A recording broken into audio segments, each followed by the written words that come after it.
Khidma Media TV Khidma Media TV numéro 4 di chaîne bi fas yéene ànd ak yéen ci mboolem seeni xew-xew Khidma Media TV di leen ko publier ba àdduna wërngal këpp jot ci en temps réel moo xam muy ngénti gàmm wala màggal mariage bu mu ci munti doon Khidma Media TV taxaw temm ngir yaatal ko ba ñëpp jot ci Khidma Media TV numéro 4 moo leen di invité à ce que vous abonnez sur notre chaîne et activez la cloche de notification pour ne rater aucune de nos publications. Avec Khidma Media TV, tous vos événements seront publiés en temps réel.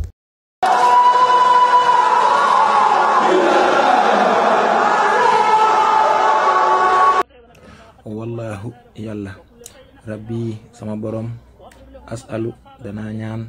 alxabula nangu ga wal amna ak wóolu ga wa safaa ak sell ga wa tabjila ak màggal ga wa kawna hadha nadmi ak nekkuk wile way xaidan di aji wommat ila sabilihi jëm ca yoonam wa al aqwaami wa gën a jub kulla man képp koo xam ne jàng na ko wa kawnu akuk nekkam saxaadatan sibiyaani texeek ndaw ñi wa shiibi ak way bejjaaw yi wa subaani ak waxambaane yi wa niswaani ak jigéen ñi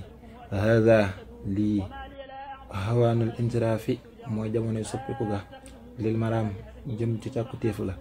waju rabbi jëmmi sama borom xarab bi mooy xemmem téefam bilan siraam ci lu dul dog